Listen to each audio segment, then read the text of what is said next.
Yo, welcome to episode 21 of my premium podcast Experience and Friends. My guest this week is none other than yours truly. I appeared on popular internet radio station Taking Over Radio. Can you imagine people actually want to hear about me? Well, they did, and I stopped by and met the whole crew. Shout out to DJ BX, DJ Mello, and Jetlife Paradise, who conducted this interview minutes after meeting me for the first time. Follow him on IG at j.l.paradise and the whole station at Taking Over Radio. It was great to meet other people in the business, put myself in the hot seat for once. As always, if you like my podcast, please like, share, rate, review, comment on iTunes and Google Play. Also follow me on Facebook, Instagram, Twitter, and Snapchat at Splash Jordan to keep up with all things Splash Jordan. No more stalling, and Friends, episode 21. Let's get to it.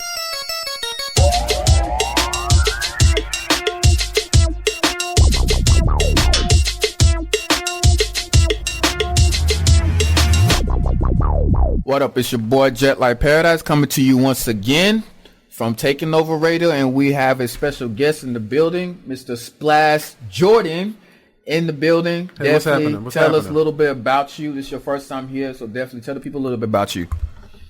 I'm a Carolinian. Carolinian. Carolinian. I'm from North and South Carolina, but I currently reside in Charlotte, where it's a bunch of crazy stuff going on right now. But I operate a podcast in the area. I talk to people who are, I think, pretty important, pretty cool, pretty interesting, and they take. I'm usually on the other end of the microphone, so I'm asking them about. Yeah, them. you asking them the question, but now you sitting in the seat. Right, I'm asking the question. Right, I'm on the other side now, so I like, I have a passion for just the local artists, local entrepreneurs, just the people around me. And I'm genuinely interested in what they're doing, what they like, and what they think. So what made you, as far as wanting to go into podcast itself? Because I know you say you entrepreneur type of person and stuff, but what made you really want to go into a podcast? Well, I had experience with a local, like a rap group, where I assumed like a managerial position for them.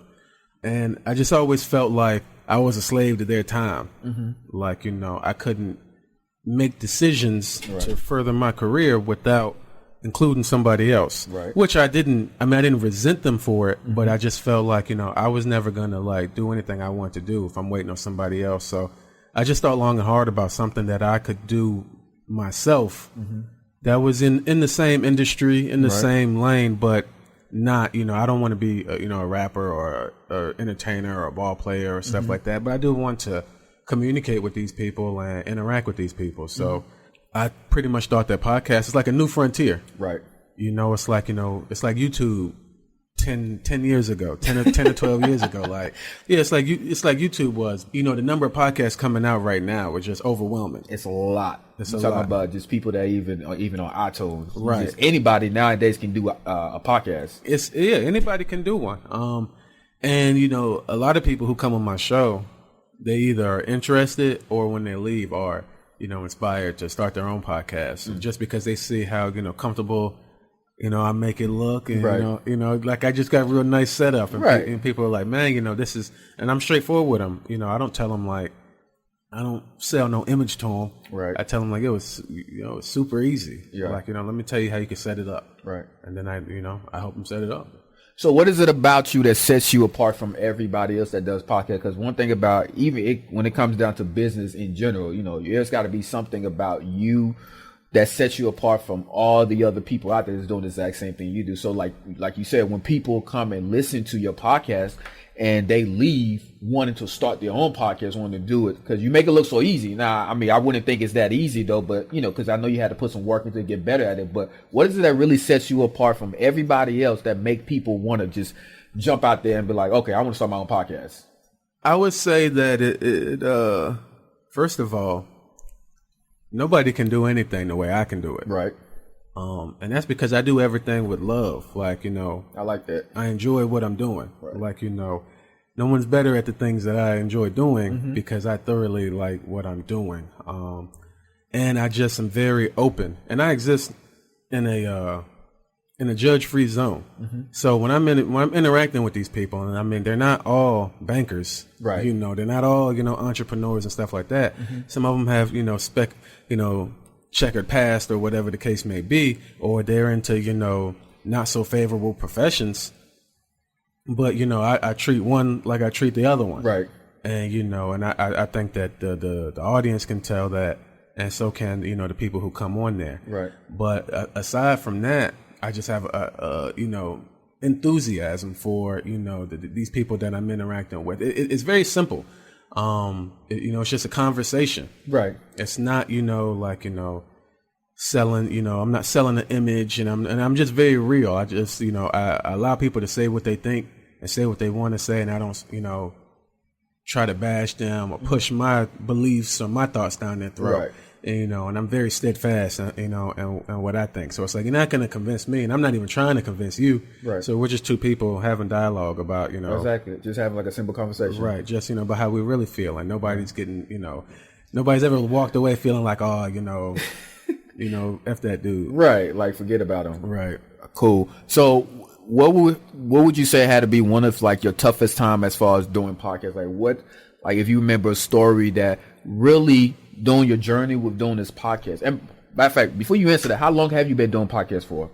I'm probably about 20 episodes deep, and I've been posting, you know, pretty consistently. I would say with about 80 to 90% consistently every Monday. Some technical issues may arise, and I might have to take a week off or two. So, I mean, a couple months now. I'd say I started this in like, you know, the beginning of the summer. But it was something I had been working on for over like a year or two. Okay. At one point, I just realized I was making it way harder than it had to be. Right. Just making everything difficult. And then I just found the easiest path. But the most difficult part was getting started. Right. Because I wanted somebody who, it was a very different podcast at first. Right. And I wanted, like, I had this all these gimmicks and all these, you know, hooks or whatever, and, you know, marketing strategies. And I just, you know, but for it to jump off, I felt like I needed like a celebrity. And I kept, you know, I approached several different people. Right. And like somebody that's going to put you, like, at least get that push going for you. Right. Got You know what I'm saying? I wanted somebody on that first episode who, like, somebody whose name everybody in the city would know and would pay attention to, because, you know, the success of my podcast is cross promotion. Right. These people are talking about it the same way I'm talking about it. Exactly. And so that's the only, you know, that's where all my success comes from. Right. So I was approaching these people, but I didn't have any body of work at that point. Right. So I kept getting, you know, played to the left. I kept getting the, you know, maybe we'll see. And I kept, you know, getting the call me back later type of thing. Whereas, you know, I was just like, you know what? I'm steady chasing these people who don't know me. I'm just going to call the homies over. Right. And then, you know, the next week I'll just call some other homies over. And then the week after that, I'll call some other homies over, and I'll just talk to people I know. Right. And then that's how I got started. Nice.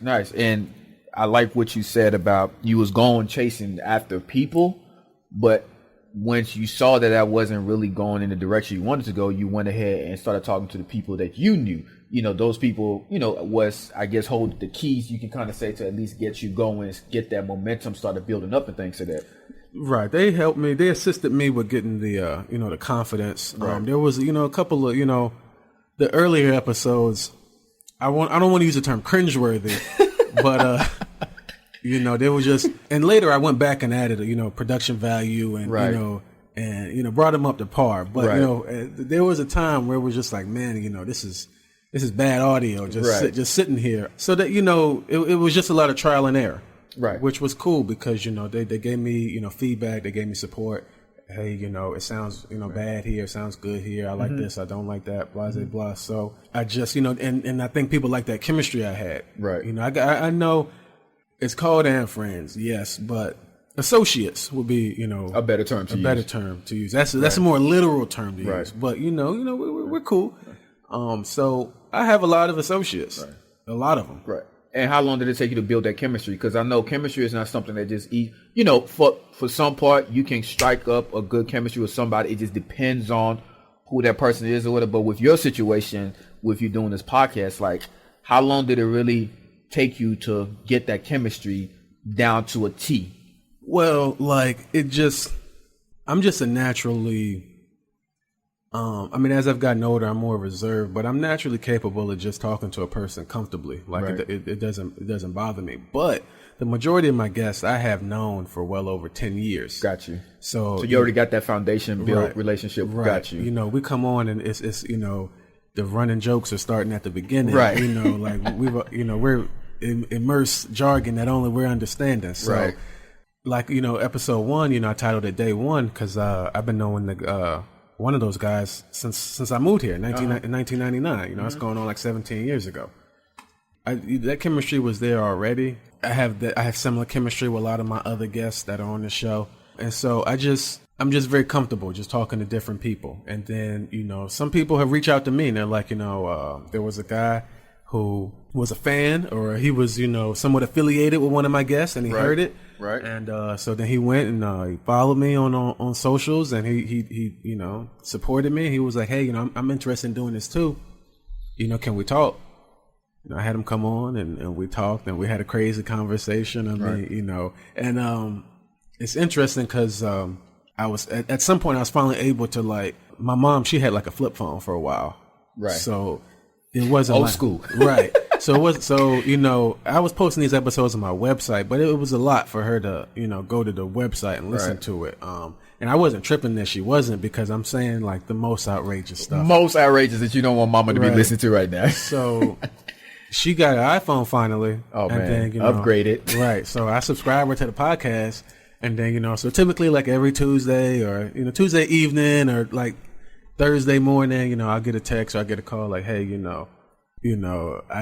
did not like, I didn't like what you just said. Yeah, X, Y, and Z, Right. So it is what it is. Yeah. And I do want to go back to something important that you really just said, and that when you said that you just got started, at some point, you got started. So to listeners who are listening right now, how can they apply that to their regular everyday life as far as dealing with business, dealing with their dreams, their goals that they're trying to do? Because like you said, you just got started. You saw the different situation that was going to come with it. Like, you knew what was going to come with it, the ups and downs with it, but you still had to make a decision to get started regardless.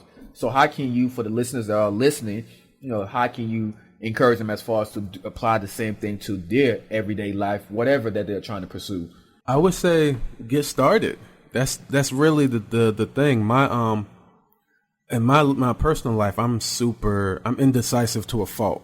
I have trouble making tough decisions, and I have, I'm constantly seeing things from both angles, and seeing things from both angles, and then seeing things from both angles, and then seeing things. So it just goes on and on and on like that. I had a real big issue with just commitment and, getting started and just, seeing things through to the end. It took me a while, but once I found something that I enjoy doing, because I do this for fun. I don't get paid, not yet. I would love to get paid for it though, but I'm currently not getting paid. So the only one reason I do it is because it's fun. Right. But at the same time, I am building skills. But anyway, so once you get started, you at least know one or two things.